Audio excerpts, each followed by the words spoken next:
आपको सीधा पंजाब के लुधियाना लिए चलते हैं। गृह मंत्री अमित शाह जनसभा को संबोधित कर रहे हैं, सुनिए। धर्म को बचाने के लिए अपना सर्वोच्च बलिदान दिल्ली के दरबार में देने का काम गुरु तेग बहादुर जी ने किया। ये संदेश है जो आज हिंदू सिख की बात कर रहे हैं। अरे भाई, हम तो मानते हैं कि हम बचे ही नवम गुरु के बलिदान के कारण बचे हैं, नवम गुरु के बलिदान के।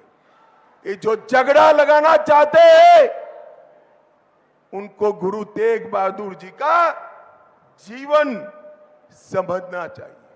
मैं आज महाराणा रणजीत सिंह को भी मनपूर्वक याद करना चाहता हूं। देश का सम्मान अफगानों के सामने बचाना हो या अंग्रेजों के सामने बचाना हो, महाराजा ने हमेशा पंजाब के शेर की भांति देश का सम्मान बचाया।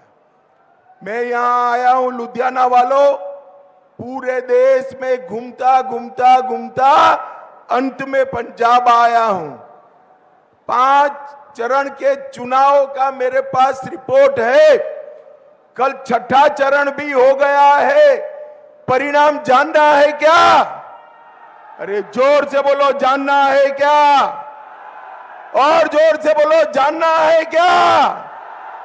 5 चरण के बाद मोदी जी 310 से ज्यादा सीटें लेकर सरकार बनाने का काम पूरा कर चुके हैं। और एक 6ठा और 7वां मोदी जी को 400 पार लगाने वाला है। 400 पार लगाने। 4 तारीख को 400 से ज्यादा सीटों के साथ भारतीय जनता पार्टी की सरकार बनने वाली।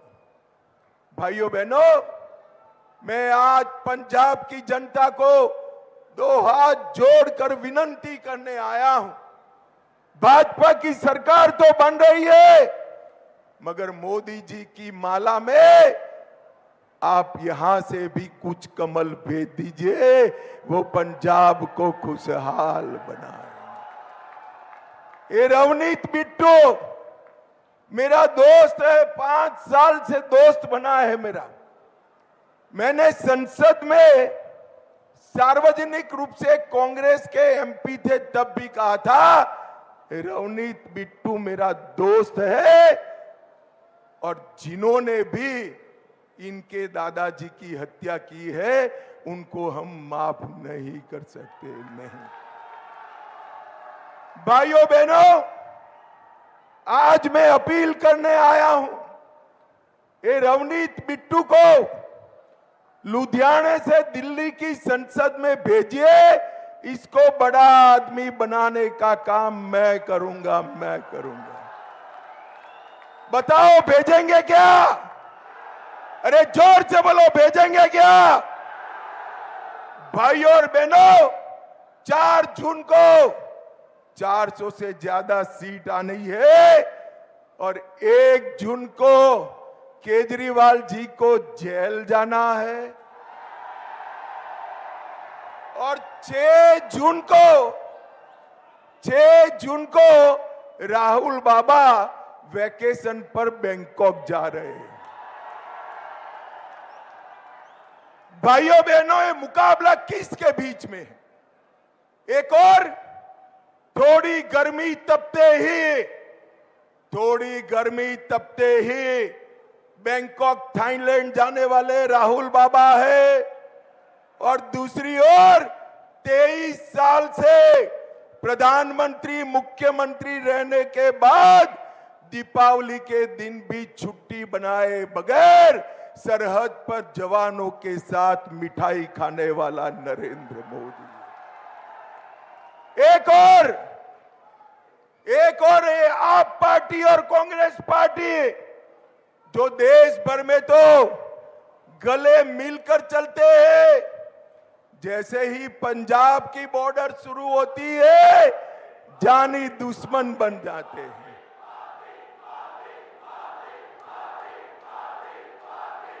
भारत माता की। भारत माता की। मैं आज आप पार्टी और कांग्रेस के नेताओं को पूछना आया हूं, भैया दिल्ली में आपका समाधान है, आपका दिल्ली में समाधान है, हरियाणा में समाधान है, गुजरात में समाधान है, तो पंजाब में क्यों नूरा कुश्ती कर रहे हो, काहे क्यों कर रहे हो?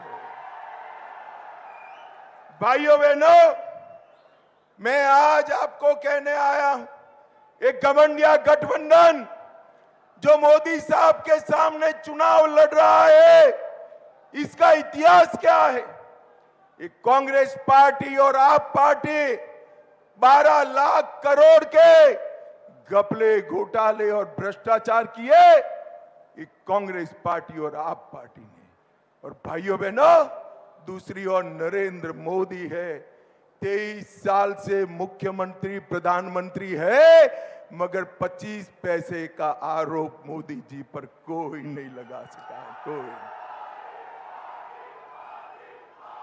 भाइयों बहनों, ये सारे लोग चुनाव जीतने के लिए हिंदू सिख की बात कर रहे हैं। उनको सीखना चाहिए नरेंद्र मोदी से।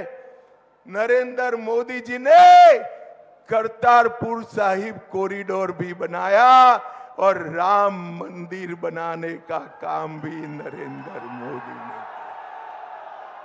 भाइयों बहनों, आज मैं स्पष्टता से कहने आया हूं, अगर भारतीय जनता पार्टी देश आजाद हुआ तब होती तो करतारपुर साहिब कॉरिडोर, करतारपुर साहिब का गुरुद्वारा पाकिस्तान में न होता, भारत में होता, भारत में होता।